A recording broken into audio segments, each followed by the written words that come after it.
tardes a todos y bienvenidos a esta nueva edición, ya el penúltimo de los encuentros de este tercer ciclo de Españolas por Descubrir 2018-2019, que, como todos ustedes saben, organiza el Círculo de Orellana en colaboración con el Instituto Cervantes, y que hoy dedicamos a una mujer que fue, pues yo diría que mucho más que una periodista, fue una gran pionera y sobre todo fue una mujer muy valiente. Ella es Sofía Casanova. Y en primer lugar me van a permitir que dé las gracias al Instituto Cervantes, no solamente por cedernos esta magnífica sede, sino por su involucración en este programa desde hace ya tiempo. Y en segundo lugar, quiero dar las gracias a Inés Martín Rodrigo. Querida Inés, gracias. Gracias por formar parte de este ciclo, por venir para acercarnos la figura de esta mujer, de Sofía Casanova, de una forma, pues yo creo que muy personal, como tú lo vas a hacer.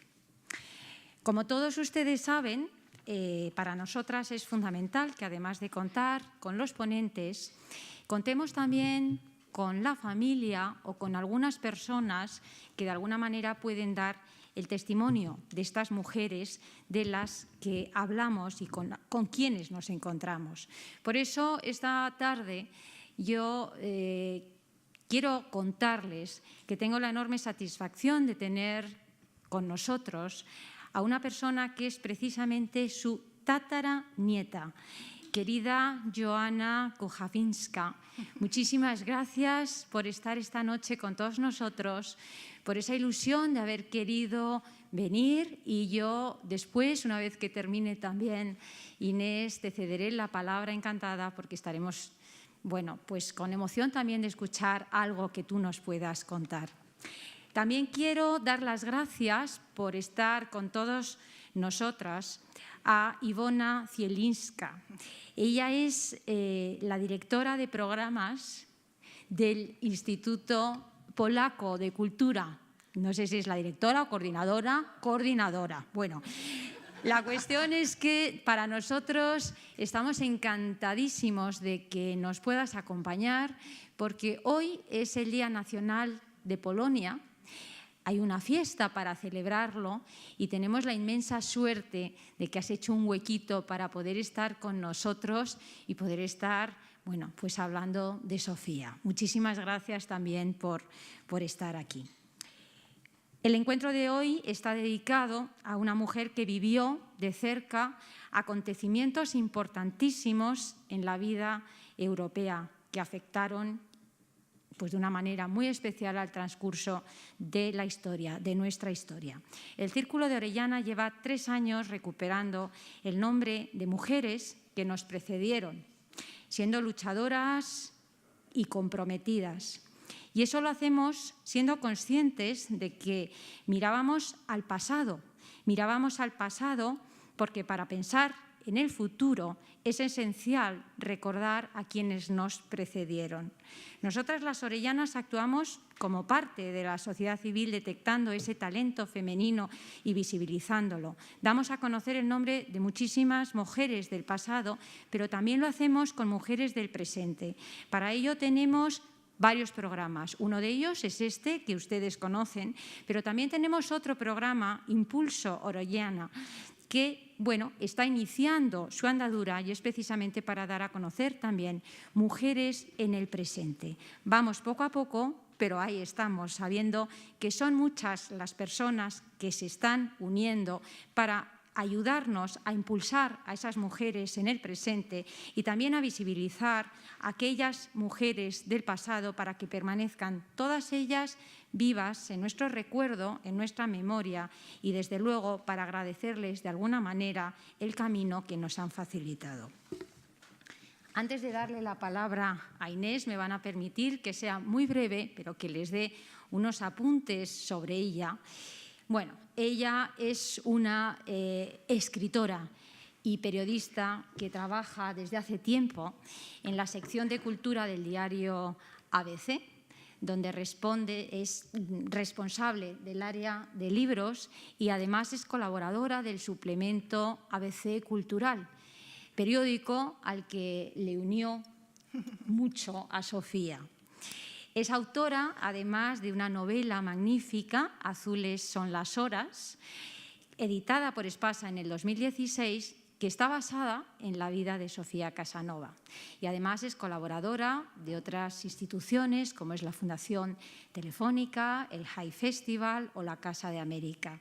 Y además ha sido miembro de jurado de diversos premios literarios, entre ellos el Ojo Crítico de narrativa, el premio Dos Pasos a la primera novela, el premio Carmen Martín Gaite o el premio Jaén de novela. Yo les voy a dejar ya la palabra, le voy a ceder la palabra a Inés, y lo que me gustaría, desde luego, en algún momento, Inés, es que nos contases, bueno, ¿por qué elegiste a Sofía? ¿Qué viste en Sofía? ¿Qué te atrajo de Sofía? Porque tengo que decir que Sofía ha sido una mujer que aquí, bueno, pues la hemos tenido bastante olvidada, no así como en Polonia, que sé que desde el Instituto de Cultura Polaca han hecho muchas cosas en torno a Sofía. Muchísimas gracias.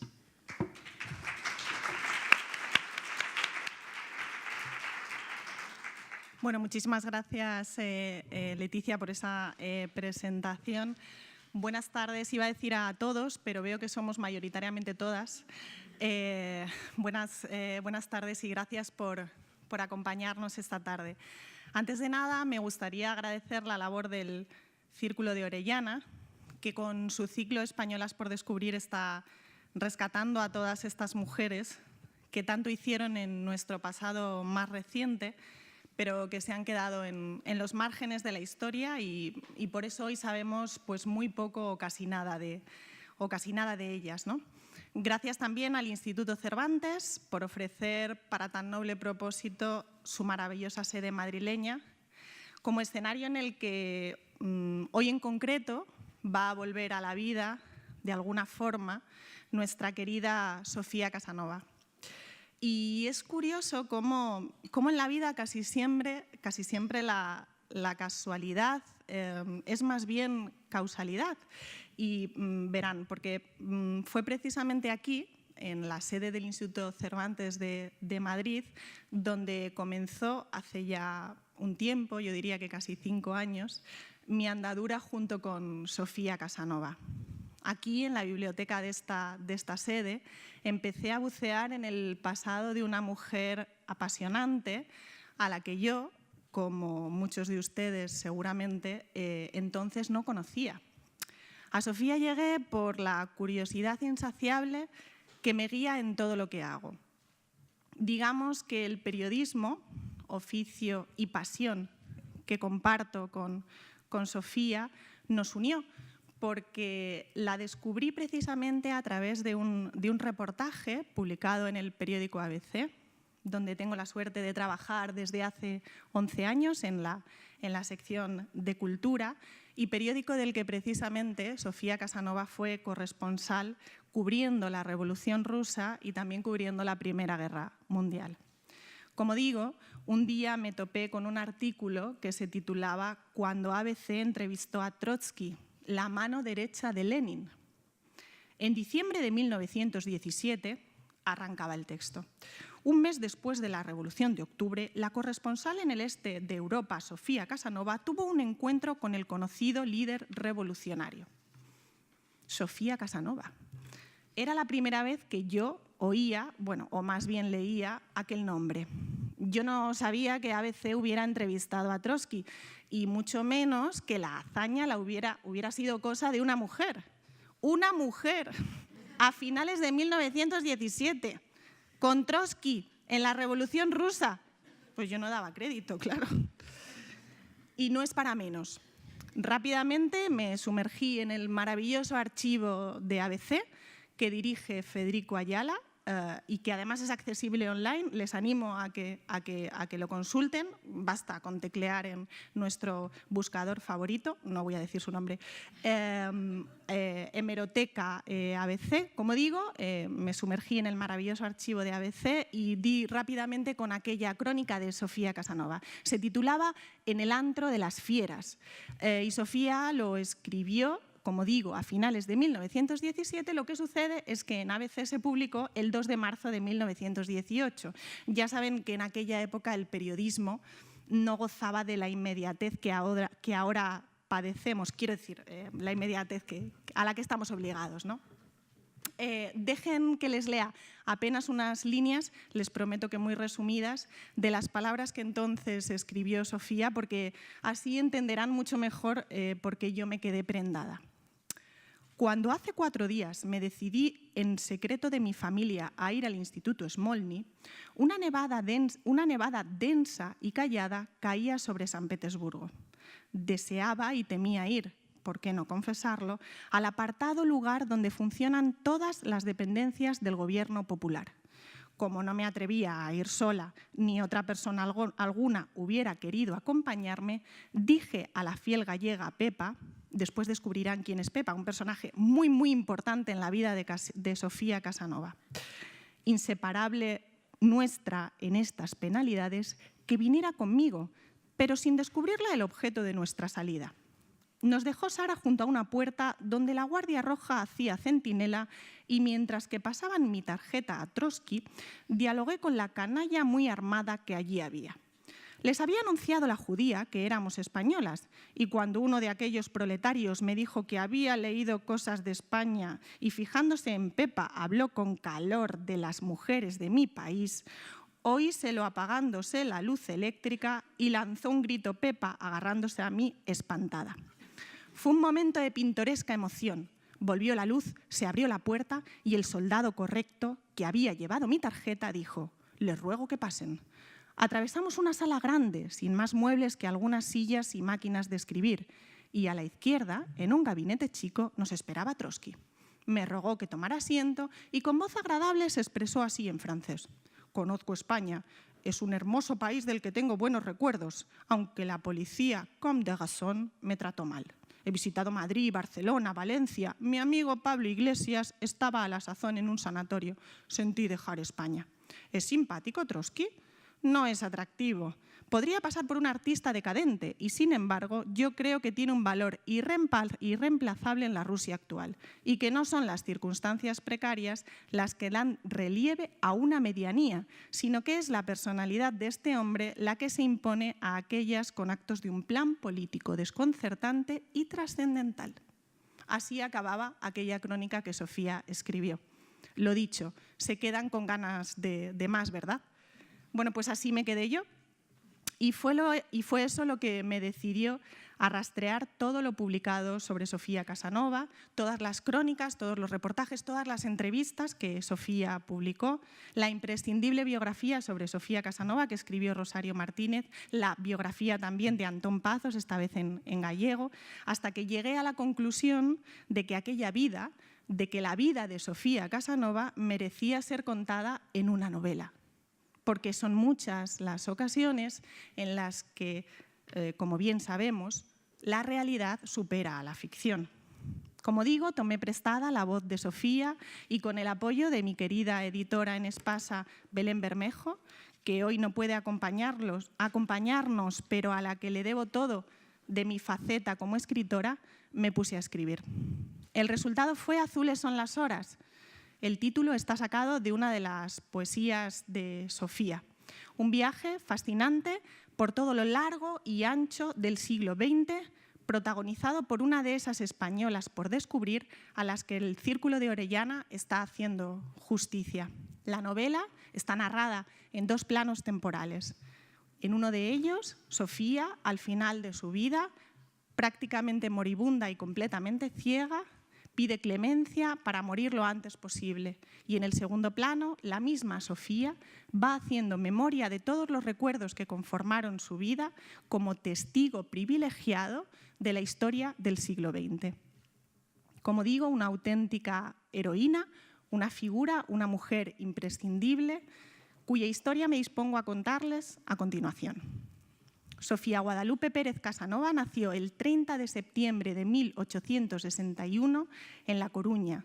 Sus padres aún no se habían casado, lo que podría haber resultado pues, un trastorno bastante mayúsculo para la época. Pero bueno, se quedó en un disgusto que solventaron en casa con algún que otro chascarrillo. Al año siguiente, bueno, casi 2 años después, los padres finalmente se casaron. Tuvieron que convencer al padre. Y en la boda, Sofía actuó como dama de honor. Su padre era Vicente Pérez de Guía, un litógrafo de Orense con bastantes ínfulas políticas, que de hecho se movía en el círculo del diputado conservador, del político conservador, José El Duayen. Fue El Duayen quien convenció al padre de Sofía Casanova para que se marchara a Madrid a hacer carrera política. Digo convenció, pero tampoco hizo falta que se esforzara mucho, porque la verdad es que aquel hombre, Vicente, tampoco estaba muy apegado por su familia y lo que buscaba era cualquier excusa para desaparecer de aquel pueblo y de aquella familia lo antes posible, ¿no? Se fue con viento fresco y ni su mujer ni sus 3 hijos, Sofía, la más pequeña, volvieron a saber nada de él. En aquella época Sofía tendría unos 3 o 4 años. Lo cierto es que esa ausencia paterna la marcó el resto de su vida y de alguna manera también incluso fue responsable del aciago destino amoroso que tuvo en su vida. Al parecer, Vicente murió en un naufragio, pero su nombre no apareció nunca en la lista de pasajeros que llevaba aquel naviero, con lo cual el misterio de su desaparición siguió siendo eso, un misterio el resto de la vida de Sofía y de su familia. Con este panorama, Rosa, la madre de Sofía Casanova, pues no tuvo más remedio que remangarse y coger a los 3 niños y se instaló en casa de los padres. Los padres, pobrecitos, tuvieron que hacer frente a lo que se les venía encima, ¿no? Finalmente decidieron trasladarse a Madrid al poco tiempo. Sería junio de 1874. La familia, los abuelos, los 3 niños y la madre de Sofía se establecieron en el número 6 de un piso muy pequeñito de la travesía del Conde Duque, aquí en Madrid. Mientras Sofía estudiaba y escribía sus primeros poemas, su madre daba clases de inglés y quiso el destino que una de las alumnas de sus clases de inglés fuera la hija del marqués de Balmar, un aristócrata que se convirtió en una figura clave en el despegue de la carrera literaria de la joven Sofía. ¿Por qué? Pues porque en cuanto el marqués de Balmar se enteró de que Sofía Casanova, jovencísima, escribía poemas y hacía sus pinitos con la escritura, se le ocurrió organizar una tertulia literaria en su casa para que le escucharan declamar. Entre los ilustres invitados de aquella tarde, en aquella tertulia, estaban pues, José Zorrilla, Ramón de Campoamor y Juan Valera. ¿Se acuerdan de aquello que decía Pardo Bazán, ¿no? Pero si vives con tu madre, Juan Valera, pues el mismo. Tras el éxito de aquella convocatoria, pues todos los asistentes quedaron rendidos ante el talento de Sofía. El marqués de Balmar decidió organizar una nueva tertulia, pero en este caso el escenario era diferente, ya no la organizó en su casa, sino que la organizó ni más ni menos que en el Palacio Real y delante de los reyes, Alfonso XII y su esposa María de las Mercedes. Así que usted es la famosa Sofía Casanova. Tengo entendido que sus poemas emocionaron al mismísimo José Zorrilla. Estoy ansioso por escucharla, dicen que dijo el monarca. Al poco tiempo, Sofía comenzó a frecuentar los salones literarios de la época. Entonces conoció a otras mujeres que, como ella, soñaban con que se les escuchara en esos círculos intelectuales, porque del voto entonces todavía ni hablábamos. Conoció así a Filomena Dato, a Concepción Jiménez y sobre todo a Blanca de los Ríos, con la que le unió una estrecha amistad que conservó el resto de su vida. En septiembre de 1878, Sofía publicó en El Faro de Vigo su primer poema, Mis recuerdos. Tras aquella primera aparición en prensa, Sofía empezó a colaborar con frecuencia pues, con periódicos locales de Galicia y también con periódicos de Madrid. Y de aquella manera su nombre empezó a ser conocido en los ambientes literarios de la época. Siguió, por supuesto, frecuentando la corte de Alfonso XII. Allí conoció, por ejemplo, a personajes como George Bernard Shaw y, de hecho, en 1886 fue el propio monarca, Alfonso XII, el que de su propio bolsillo sufragó la publicación del primer poemario de Sofía Casanova, titulado Poesías. Ese mismo año, en 1886, Sofía Casanova conocería al que se convirtió en su marido, el filósofo polaco Wincenty Lutosławski. Yo en la novela cariñosamente le llamo Vicente. Le conoció además en una de las tertulias que, bueno, como no podía ser de otra manera, se celebraban en casa de Ramón de Campoamor. Al año siguiente, Vicente, para nosotros, y Sofía se casaron. De viaje de bodas, porque tuvieron viaje de bodas, se fueron a Sintra, en Portugal, donde Vicente causó algún que otro escándalo porque le gustaba tomar el sol como Dios le trajo al mundo, y luego también acabaron el viaje de bodas en París. Allí Sofía se sentía exultante, intercambió opiniones con los escritores franceses más renombrados de la época y además tuvo la suerte de conocer a Alejandro Dumas, hijo al que admiraba. Después, ni más ni menos, embarcaron en el Orient Express. A bordo del Orient Express, la pareja se dirigió a Polonia, donde debían empezar su vida como matrimonio. Tras pasar por Cracovia, una ciudad cosmopolita que a Sofía le maravilló, he de decir que yo creo que Cracovia era la ciudad que más le gustaba de Polonia, el matrimonio de Sofía y de Vicente se estableció en Drodowo, una ciudad polaca donde la familia de Vicente, los Lutosławski, tenían una fábrica de cervezas. Sin embargo, muy pronto la aparente felicidad del matrimonio se esfumó. ¿Por qué? Pues porque Vicente se arrepintió rápido de su matrimonio con Sofía. Él consideraba que le robaba demasiado tiempo para poder terminar su tesis doctoral. Él quería ser un filósofo conocido, un filósofo importante, y eso no le dejaba tiempo para dedicarse a Sofía. De hecho, en aquella época llegó a escribir una carta a uno de sus antiguos maestros, en la que decía que Sofía no tiene la culpa de nada, pero debe comprender que está casada con un genio.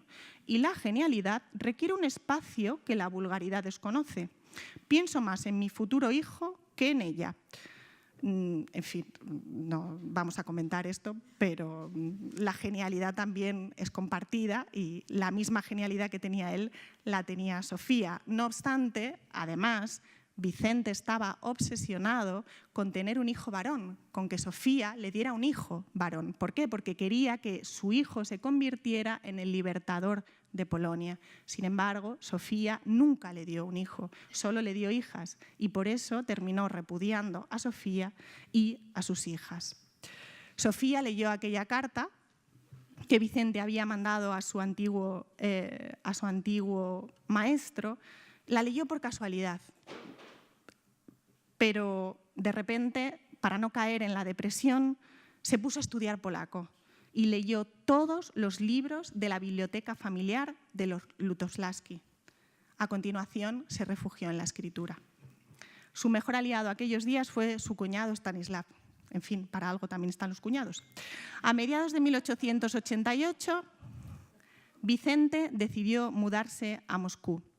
Allí, Sofía frecuentó los círculos literarios y se relacionó con Tolstói. Pero en Moscú, Sofía nunca se sintió cómoda. Tenía la sensación de que la gente la observaba cada vez que salía de casa y, de hecho, procuraba dejarse ver lo menos posible. Empezó a asumirse en una especie de nostalgia apática que hoy denominaríamos o definiríamos como depresión. Mientras tanto, y sin que ella lo supiera, uno de sus poemas, traducido por el filólogo francés Gaston Paris, causaba furor, causaba sensación en Europa. Tras un tiempo en la capital rusa, Sofía y Vicente volvieron a mudarse. En esta ocasión lo hicieron a Londres, una etapa que resultó fundamental en la vida de la escritora. Londres, a finales del siglo XIX, era la mayor metrópolis del mundo, la capital del imperio más poderoso en lo económico y en lo militar. La ciudad vivía inmersa en la época victoriana, una era en la que la burguesía se convirtió en la clase social dominante. Socialmente, Londres estaba en ebullición, con el movimiento obrero, por un lado, y con las reivindicaciones de las sufragistas, por otro. Allí, Sofía entró en contacto y se hizo amiga y colaboradora de sufragistas como Emmeline Pankhurst, Amy Kenny o Emily Davison. Pero en Londres, mientras Sofía se relacionaba con las sufragistas e iba tomando conciencia feminista, Lutoslawski la engañó. Se lió con una tal Carolina Fitzgerald, lo que precipitó un nuevo traslado de la familia a la remota ciudad de Kazán, en cuya universidad Lutoslawski dio clases a un tal Vladimir Ilich Ulyanov.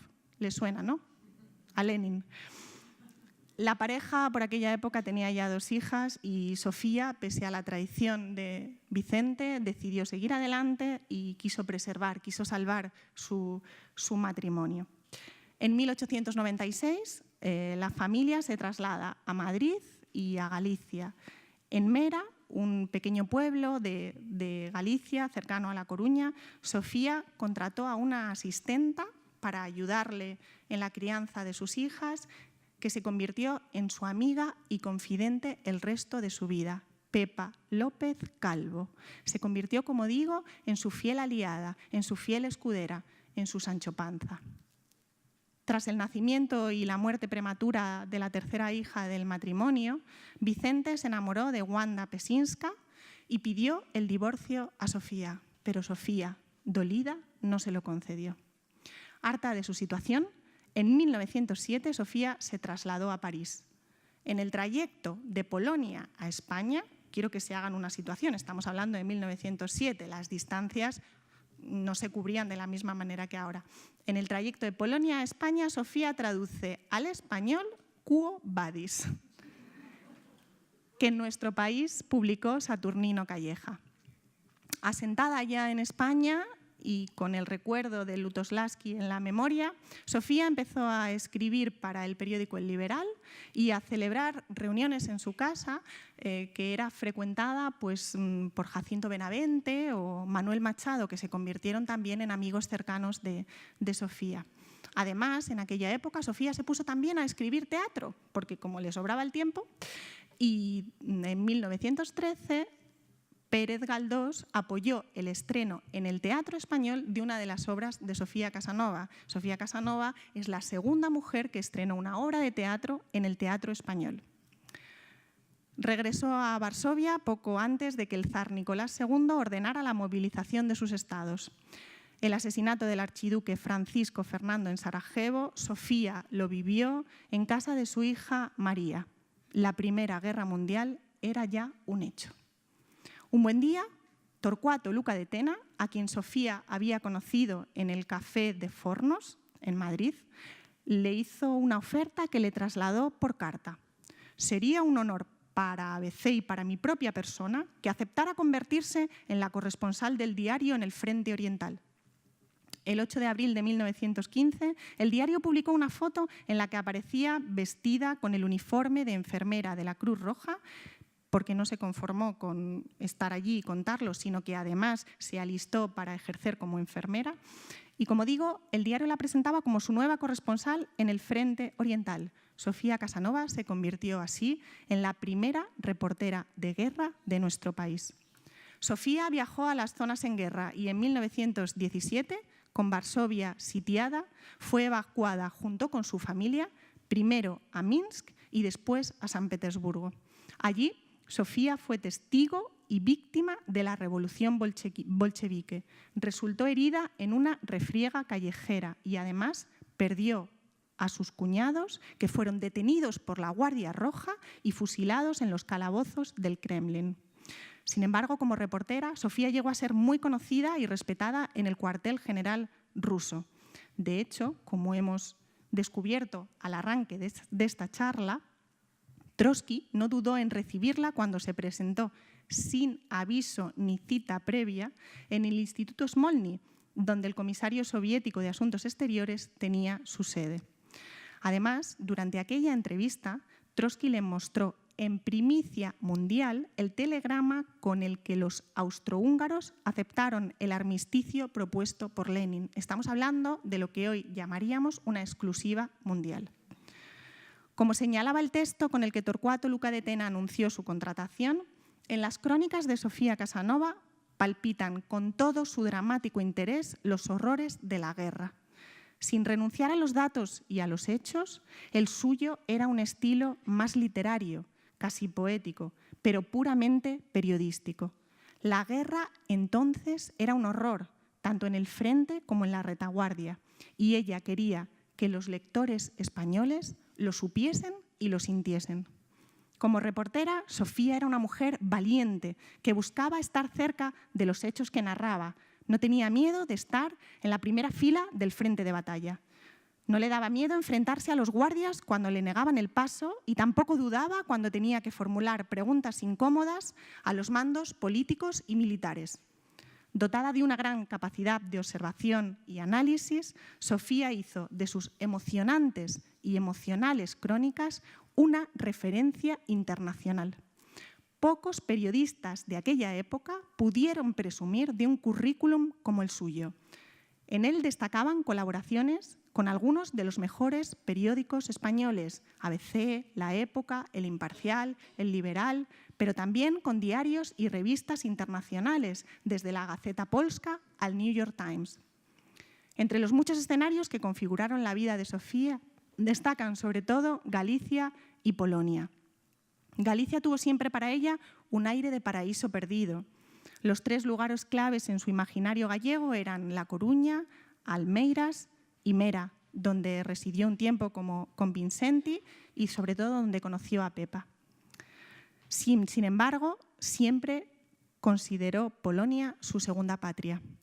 Como hemos dicho, su ciudad favorita era la cosmopolita Cracovia, pero la vida en Polonia estaba sumida en una interminable guerra. Y sin embargo, Sofía escribía crónicas, seguía escribiendo crónicas casi a diario, pese a su progresiva ceguera. Tenemos que tener en cuenta que murió prácticamente ciega, pero seguía dando cuenta de todo lo que le preocupaba. En Polonia le sorprendió la Segunda Guerra Mundial y la ocupación soviética, y siguió contándolo. Sofía Casanova murió en Poznań, Polonia, el 16 de enero de 1958. Para terminar, voy a leer el epílogo de la novela de Azules son las horas, en el que tomo prestada la voz de Alita, una de las hijas de Sofía. No se preocupen, no les voy a destripar nada y pueden leer tranquilamente la novela que pueden comprar en el puesto que hay justo a la entrada del auditorio. Poznań, 16 de enero de 1968. Mamá murió el 16 de enero de 1958. Hoy hace justo 10 años. Lo hizo como deseaba, rodeada de los suyos y sin hacer ruido. La última noche me quedé a solas con ella en su cuarto. Apenas se movía y respiraba con dificultad. Desde que 2 días antes nos reuniera para despedirse, solo había vuelto a hablar para dictarme la última carta que Isabel recibió en Edmonton antes del final desenlace. Te comunico que estoy en el cielo con ángeles enfermeras que ni de noche ni de día dejan que se desarrolle una bronquitis, lo menos que se puede tener en un invierno tan crudo. Esta salida y entrada de año han sido un poco laberínticas, porque yo me daba cuenta de que tras esto puede venir una pulmonía, pero con guardianes como los que tengo, la pulmonía no puede aparecer por estas heladas fronteras. Te diré, para acabar, porque dictar no es mi fuerte, que son tales en el cuidado de mi persona que llegan a la santidad. Ellas te dirán más o menos de mis diferentes desarreglos, que no son tan grandes, pero como no estoy acostumbrada a estos males, soporto mal la enfermedad. Vamos, Sofía, hay que ir adelante, aunque por caminos tempestuosos. Ya no le quedaban fuerzas ni ganas. Imagino que perder el tiempo cuando ya no lo tienes es un lujo que solo los insensatos se permiten. pero a ella la sensatez nunca le abandonó, tampoco la lucidez. Dios quiso que mantuviera sus facultades mentales intactas hasta el final y gracias a eso pudimos comprender tantas cosas, comprender la grandeza de su vida, dedicada en cuerpo y alma a los suyos, comprender el peso de la historia, responsable de tantos padecimientos propios y ajenos, comprender que una mujer puede ser madre, esposa, hija, pero ante todo es mujer y tiene los mismos derechos que deberes el hombre, comprender que el olvido es, quizás, más fácil que el perdón, pero que solo perdonando puedes llegar a amar de verdad y dejar que te amen. Comprender, en definitiva, el secreto de la felicidad, que no es otro que vivir la vida que uno quiere. Ella lo hizo y quiero pensar, lo creo, de hecho, que murió feliz pese a todo. El sentimiento de orfandad no entiende de géneros ni de edades y a mis 70 años temía que mi madre muriera. Sí, me aterraba. Y sin embargo, aquella noche quise que todos permanecieran abajo. Cerré la puerta, dejé que la vida se quedara al margen y descorrí las cortinas para que la noche, ya muy cerrada, nos cubriera a ambas con su negro manto. El luto es, como la edad, un estado de ánimo y hay que atravesarlo sin miedo. Es el único modo de seguir viviendo. Yo lo sabía. Lo había visto en ella, en el modo que tuvo de enfrentarse a tantas pérdidas dolorosas. Las dejó marchar sin desprenderse de su recuerdo, siempre presente. Solo así pudo seguir respirando, como yo he hecho en los últimos 10 años, con ella en cada página de mi imaginación. No tuve miedo, sin embargo, cuando supe que había llegado el momento. A las 2 horas de habernos quedado solas, madre abrió los ojos. No había en ellos ni rastro de tristeza, ni ese líquido vidrioso que se había apoderado de ellos en las últimas semanas. Su mirada era clara y nítida, como si hubiera recuperado la vista una última vez. Intentó decir algo, pero yo le cerré los labios con mis dedos y le di un beso en la mejilla, que le ardía por la fiebre.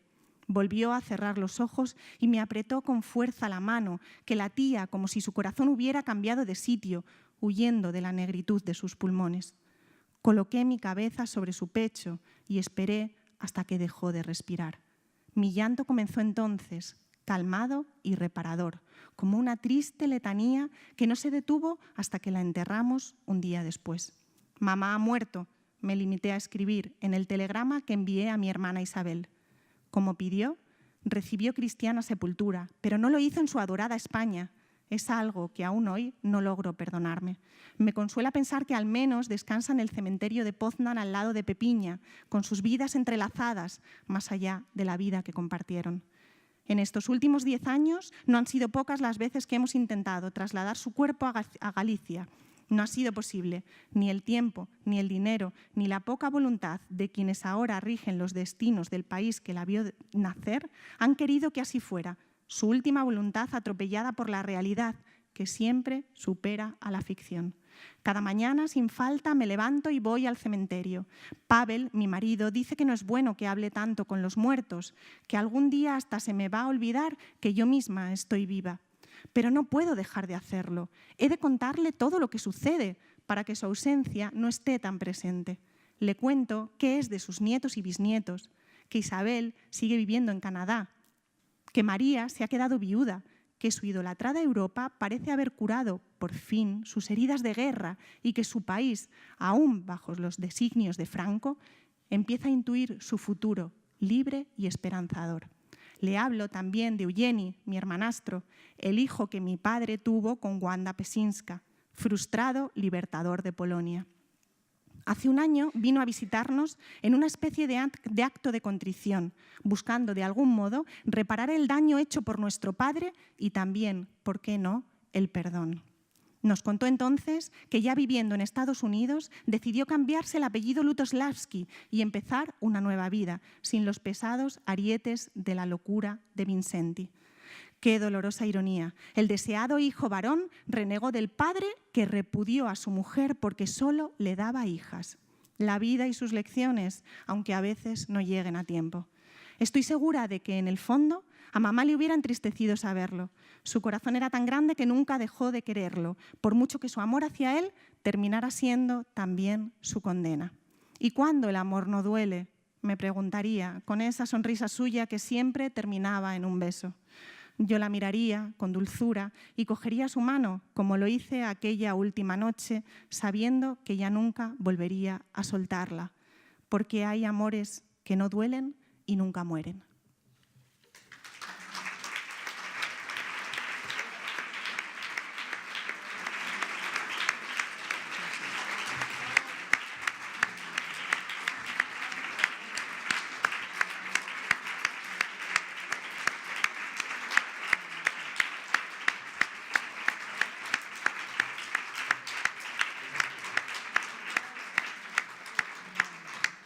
Bueno, Inés, maravillosas palabras, maravillosa conferencia, un recorrido. Ya ven que ella vivió mucho y por eso también yo creo que teniendo personas aquí como puede ser Joana en primer lugar, a mí me encantaría que te cediésemos la palabra y si quieres, no sé si hay un micrófono, me parece que sí, te lo lleva Robin.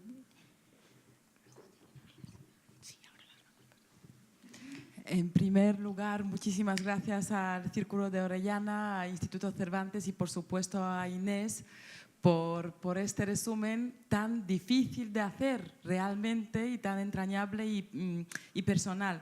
La vida de Sofía es muy complicada de reducir, de resumir todo lo que ella ha vivido, lo que ha podido experimentar y ver los cambios que nos han traído aquí a Europa que tenemos hoy en día, con unos acontecimientos tan importantes y tan dolorosos. A mí me hace gracia el hijo de Wanda Peszyńska, que se cambia el nombre. Yo me acuerdo de este señor que sí que vino a Polonia, efectivamente llegué a conocerle y me regaló un bolígrafo con un reloj digital, que eso me acuerdo que en Polonia comunista pues era como un poco de lujosa, son anécdotas. Sofía Casanova vivió muchísimos años y gracias a eso y gracias a ser bisnieta de Halina, que es justamente la hija pequeña de Sofía, que la acompañó hasta final, y yo pude disfrutar de mi bisabuela hasta la edad de 15 años, me acuerdo perfectamente de las tardes de invierno que nos sentábamos en el mismo salón de la parte de arriba de la casa familiar de Poznań, donde Halina me contaba cosas de su madre, de lo entrañable que era, que una mujer fuerte, una mujer valiente, pero por otro lado muy familiar, muy entregada a sus hijas, a sus nietos, cuidando siempre la familia, una mujer íntegra, con una fe que en algunos momentos se quebrantaba, pero siempre le acompañaba. Entonces yo creo que gracias a esto las mujeres de nuestra familia somos mujeres igual, fuertes, íntegras, valientes. No nos da miedo decir lo que pensamos y lo que queremos y enfrentarnos a la vida, y también este optimismo que a pesar de todo lo que pasaba siempre acompañaba, siempre esta lucha por querer mejorar la realidad que rodeaba a Sofía y por otro lado también trasladarla de forma lo más objetiva, imparcial posible en sus crónicas.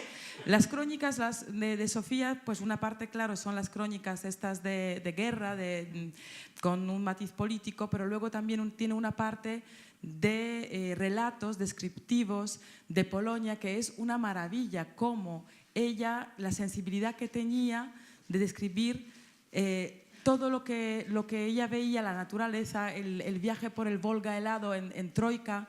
Entonces, todas estas, o sea, la objetividad política de trasladar la realidad y, por otro lado, el don literario de la narrativa que tenía Sofía. Y también, bueno, yo de Sofía aprendí sobre todo en las poesías, porque en casa de las crónicas se hablaba poco realmente. lo que hacíamos era, sobre todo, leer la poesía. De hecho, mi madre llegó a editar también sus poesías. Muchos de los hermanos, o sea, de los bisnietos de Sofía, tienen este don literario que no ha llegado nunca a ser tan importante como el de Sofía, pero sí siempre hemos tenido esta inquietud de escribir, de reflejar lo que sentimos en el alma, en el corazón, en el papel a través de las palabras.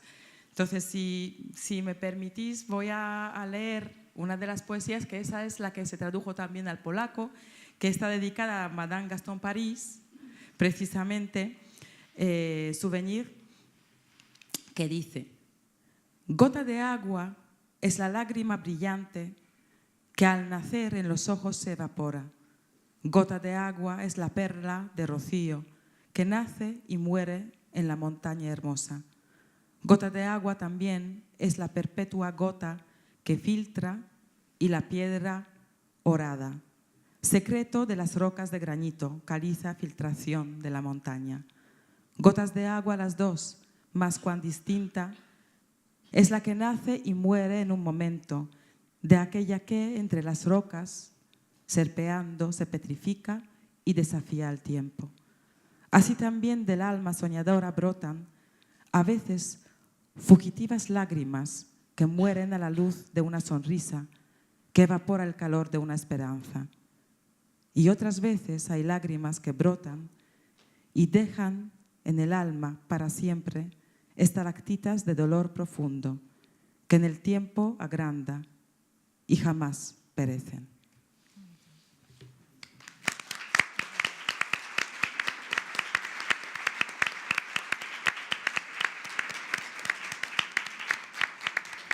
Muchas gracias, Joana. Precioso testimonio, preciosa poesía. No sé si antes de ceder, no sé si tenías, Inés, unas imágenes. Sí, las he ido pasando porque a medida que iba hablando Joana, también para ver un poco bueno, para ponerle un poco cara también a Sofía y no solo escucharla. Bueno, pues Sofía Casanova, aquí en un momento ya de su madurez. Aquí es en una fotografía que dedicó a Gabaldón, aquí un poquito más joven, aquí con Benito Pérez Galdós, que como decimos la apoyó para estrenar su obra de teatro en el Teatro Español en 1913. Me encanta la pluma del sombrero, completamente moderna, y la verdad es que llama la atención, ¿no? Como estas mujeres, en fin. Aquí en un homenaje que se le hizo a Sofía Casanova en Bayona por parte de los exploradores del Valle Miñor y de Bayona, el 13 de septiembre de 1919. Esta es la época en la que Sofía pasó en Madrid intentando escapar un poco de la tortura de su marido. Este es cuando le impusieron la Gran Cruz de Beneficencia, el 2 de noviembre de 1919. Aquí es un homenaje que le rindieron los obreros de los talleres del periódico ABC, el 8 de abril de 1919. Imagínense lo que debió suponer para ellos que de repente apareciera en el periódico pues aquella mujer que firmaba las crónicas desde Dios no sabe dónde y que se les apareciera en carne y hueso, ¿no? Aquí aparece en el mismo homenaje con la condesa de Romanones, con la condesa de Bugayal, con Emilia Pardo Bazán. Dicen que doña Emilia no se llevaba muy bien con Sofía, pero bueno, sabemos del temperamento de doña Emilia. Y yo he de decir que tampoco creo que fuera cierto porque, bueno, doña Emilia también era un poco más mayor y, en fin, vamos a desterrar un poco esa falsa creencia. Con Blanca de los Ríos, que como digo fue muy amiga suya hasta el final, y con otras personalidades en el homenaje de los obreros de prensa española, de la empresa del periódico. Aquí está en la sala de heridos del Hospital de Urgencia de la Estación Varsovia-Viena, en abril de 1915, como digo, no solo ejerció de corresponsal, sino que además, sin tener la más mínima idea de medicina, no dudó en apuntarse como voluntaria de la Cruz Roja y ejercer de enfermera para lo que hiciera falta. Y aquí la vemos efectivamente vestida con el uniforme de la Cruz Roja, pues antes de salir para el frente en abril de 1916. Esta es la fotografía que apareció publicada en ABC el día que ABC anunció que Sofía Casanova se convertía en la corresponsal del periódico en el frente oriental. Y bueno, esta ya es la misma imagen. Bueno, un recorrido en imágenes también por su vida. Claro, un recorrido, gracias. También tenemos con nosotros también a Ivona, que está representando al Instituto Polaco de Cultura, y a mí me encantaría, Ivona, que pues también que te sumases, que nos dijeses lo que ha representado Sofía para vosotros. Primero, muchísimas gracias por haberme invitado. La verdad es que os tengo que contar una historia que yo siempre, cuando hay algún acto dedicado a Sofía Casanova, yo voy corriendo y la gente en el instituto se pregunta, incluso hoy, cuando hablamos de Sofía con la chica que nos lleva a prensa, y me ha preguntado, ¿y por qué te entusiasmas tanto? ¿Por qué no vas a la fiesta nacional de Polonia y vas a hablar sobre Sofía Casanova, que no tenía nada que ver con Polonia? Y yo digo, porque yo creo que Sofía era polaca, claro. Y ella, y más, se quedó como de piedra. Algunas veces incluso me gusta hacer bromas con periodistas, sobre todo reporteros, porque aparte de la poesía me gusta mucho también la literatura, sobre todo el reportaje. Sabéis perfectamente que Polonia destaca por la escuela de periodismo. Sí. Y a muchos periodistas polacos les suena mucho el nombre de Sofía Casanova. Ellos saben perfectamente que era cronista, que era reportera de guerra, y además utilizan esta descripción hablando de Sofía Casanova. Entonces, muchas veces yo les cuelo las bolas diciendo que Sofía Casanova era polaca porque tomó nacionalidad polaca, y se lo creen. Entonces, es una cosa que yo tengo como muy dentro. Yo, cada vez que oigo Sofía Casanova, es como oír hablar de algún familiar. Cuando estaba leyendo Joana el poema de Sofía, a mí me vino a la memoria la primera vez cuando oí hablar sobre Sofía Casanova, que fue un director gallego que hizo una película, La otra Galicia, que se rodó en Polonia, y él me habló de Sofía, de Vicente, y me dijo, ¿sabes que Vicente vino a España para escuchar En busca del pesimismo español, de la poesía? Y yo estaba diciendo, bueno, tengo que leer esa poesía, porque cuando alguien dice que la poesía española es pesimista, y además lo dice, que tienes que leer, como alguien que le dijo a Vicente, tienes que leer la poesía de Sofía porque es tan pesimista que supera el pesimismo polaco incluso. Entonces, muchas veces yo me siento más identificada con Sofía. O sea, algunos pueden decir, claro, porque era, digamos, la parte más bonita de la historia, ¿no? Vicente, bueno, por lo que hemos escuchado, pues era un hombre prácticamente loco. O sea, era una persona convencida de su inteligencia y de una capacidad intelectual tremenda. Pero yo siempre estoy con Sofía, la estoy defendiendo, y además creo que la entiendo más que muchos españoles.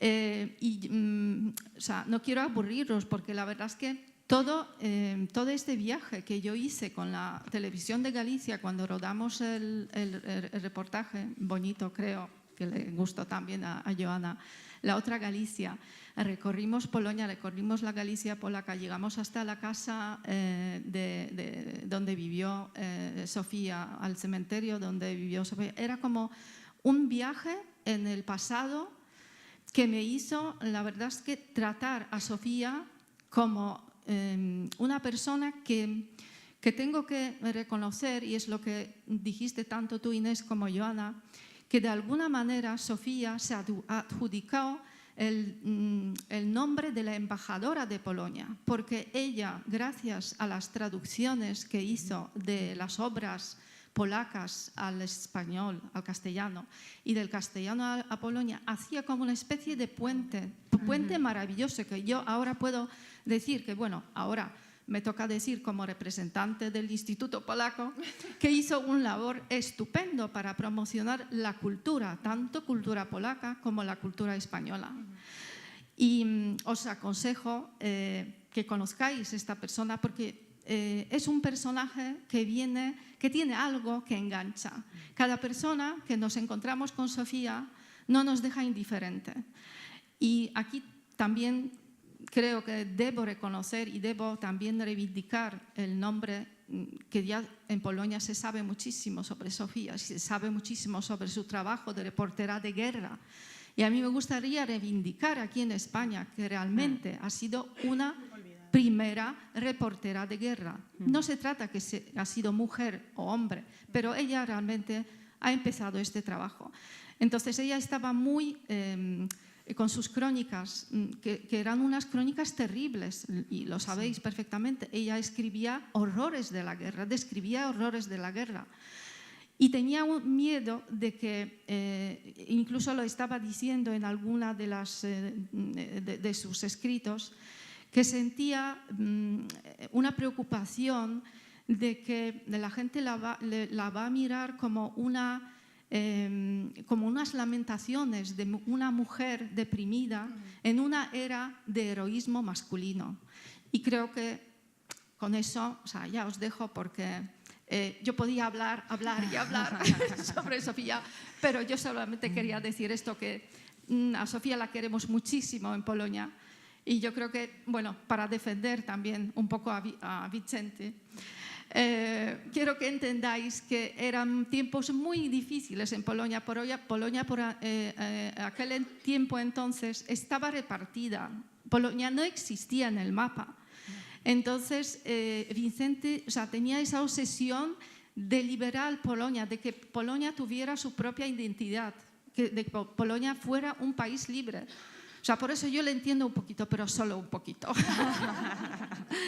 Bueno, muchas gracias, Ivona, por ese testimonio.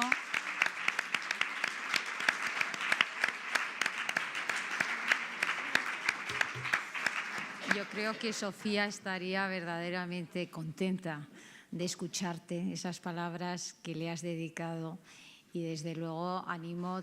Yo he estado leyendo algunas de sus crónicas y verdaderamente, si no lo han hecho ustedes, yo les animo, como decía Inés, a que se introduzcan en la hemeroteca de ABC porque verdaderamente tienen una fuerza increíble. Yo no sé si hay alguna pregunta. Sí, hay ahí una pregunta.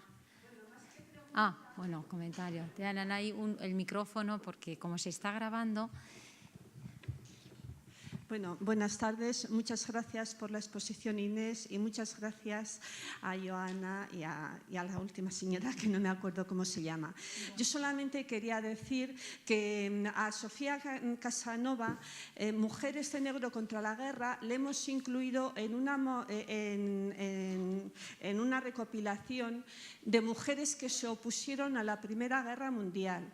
Hemos hecho una recopilación de mini biografías de 40 y tantas mujeres, más otras 20 y tantas que les citamos un poquito. Pero sí la hemos incluido en el trabajo y que para nosotras fue una sorpresa, y una sorpresa muy agradable, y que, como has dicho, sus crónicas eran unas crónicas contra la guerra. Y que esas crónicas se podrían firmar o las pueden firmar cualquier cronista de guerra de la actualidad. Sí, totalmente. Yo tengo que decir que, como anécdota, como yo llevo el área de libros en el periódico, tengo bastante contacto con todos los editores y demás. Y bueno, cuando ya se supo que yo iba a publicar la novela, un editor, amigo, colega, vino al periódico por una razón, porque íbamos a hablar de las novedades de esa temporada y me dijo, bueno, Inés, que me he enterado que vas a publicar una novela y tal. Digo, sí, bueno, pues al final me he animado a saltar a la ficción y tal. Y me dijo, pero ¿por qué Sofía Casanova? Si es que las crónicas son... Y entonces yo le dije, pero ¿tú te has leído las crónicas de Sofía Casanova? ¿Te has acercado siquiera a leértelas? Porque os estoy hablando de un editor que se jacta de publicar las crónicas de Canva, en fin, etcétera, etcétera, ¿no? Entonces yo creo que también hay un grandísimo desconocimiento y bueno, yo lo que animo a todo el mundo es a que se lean y, oye, me alegra que vosotros la hayáis incluido en esta antología. Y ojalá veamos un día una obra que recoja todas las crónicas de guerra de Sofía, porque realmente merecen la pena. Igual que, por ejemplo, la editorial Torremozas, que tanto hace también por recuperar la genealogía de todas estas mujeres que nos precedieron. Hace muy poquito, cuestión de un año y poco, es el libro que tiene precisamente Joana, recopiló las poesías de Sofía Casanova. Otra pregunta. Sí, ahora le llevan el micrófono.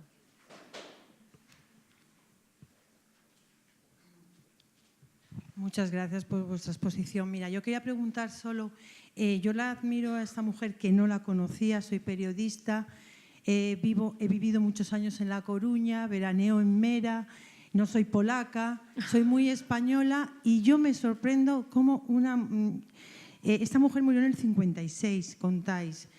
En el 58, con 90 y pico de años. Sí. Ha vivido una república, una guerra civil.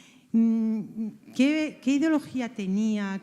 ¿Me podías explicar que en tu buena exposición, me imagino que en el libro lo relatarás muy bien? Pues yo siempre digo lo mismo. Yo siempre digo lo mismo, que Sofía era una mujer de su época.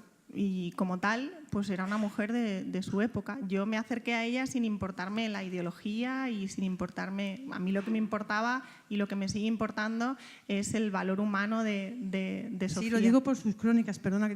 Esas crónicas que hacía, que ha vivido la época de los zares, los bolcheviques, vino espantada. Ella se oponía a la guerra. guerra. Inglaterra de las mujeres sufragistas, una Primera Guerra Mundial, una Segunda... Veo una mujer con tanta fuerza, con tanta energía, con 4 hijos, cuatro hijas, que la tercera se le murió, un marido que buscaba varón. O sea, me parece tan potente esta figura que más que una mujer de su época fue. Sí, fue. No, el varón lo pone el hombre. Ivona sigue el varón lo defendiendo a pone el Vicente. hombre porque es el XY. Lo que pasa es que el pobre no sabía que él era XY, la mujer somos XX siempre. Es la ignorancia de la época, lógico. Pero no critico eso, el pobre polaco, bueno, no lo critico eso. No critico nada, solo digo que esta mujer es muy potente y creo que una descripción que seguramente que en tu libro no la has hecho, que tendría algo más, porque para que Pérez Galdós se fije en ella es que era muy, muy, muy potente pues literariamente. Te animo a leer la novela. Claro. A ver, otra intervención tenemos aquí en segunda fila y llevamos cerrando, ¿no? Sí, yo creo que ya Sí, hay aquí ahí una es intervención la última. y ya sí. Hola, muchísimas gracias. Sí, por favor, un segundín. Respetemos. Muchísimas gracias a las dos por acercarnos. Yo la conocía un poco a través de 2 publicaciones del CSIC. Quería saber la relación que tuvo con Blanca de los Ríos, que fue muy prolífica a nivel de relación a través de cartas. Antón Pazos recoge algunos párrafos de alguna de las cartas. ¿Existe toda la documentación epistolar entre Sofía Casanova y Blanca de los Ríos? Pues ahí me pillas. No lo sé. No sé si lo conserva la familia de los descendientes de Blanca. Eso te podría decir más Joana que... Nosotros no tenemos esta correspondencia. Porque Antón Pazos cuando... Sí, las cita. Sí, el acceso a la documentación. La mayor documentación, Con el micrófono. La mayor documentación, la mina de sabiduría es Rosario Martínez Martínez, porque dedicó y sigue dedicando la vida a Sofía Casanova. Entonces, es la biógrafa de Sofía. La tesis doctoral son 1800 páginas. Entre lo que era la vida y la obra de Sofía, el último documento que ella me mandó era una recopilación de las crónicas y está ahora mismo con lo epistolar, con lo cual en algún momento sí que se va, fantástico. sí está trabajando, recopilando, recogiendo. Yo, por otro lado, mi abuela falleció hace tiempo, entonces tengo que ir a Polonia también a recoger, porque realmente de la familia soy la única que, digamos, quiero custodiar todo lo que ha quedado de Sofía. Entonces, vamos a ir vamos recopilando, pero vamos, la labor de Rosario Martínez es fundamental en todo, porque es la base en la que incluso en la familia pues ha encontrado y ha descubierto cosas que no sabíamos, porque claro, las partidas de nacimiento, todos esos entrecijos de la vida de Sofía antes de ir a Polonia y de toda la familia, es que Rosario es una fuente impresionante. Ya. Bueno, pues muchísimas gracias. Yo creo que ya podemos ir terminando. Muchísimas gracias, gracias a vosotros. Inés, por toda tu ponencia magnífica. Gracias a todos ustedes y les convocaremos para el último encuentro a principios de julio. Gracias. Gracias.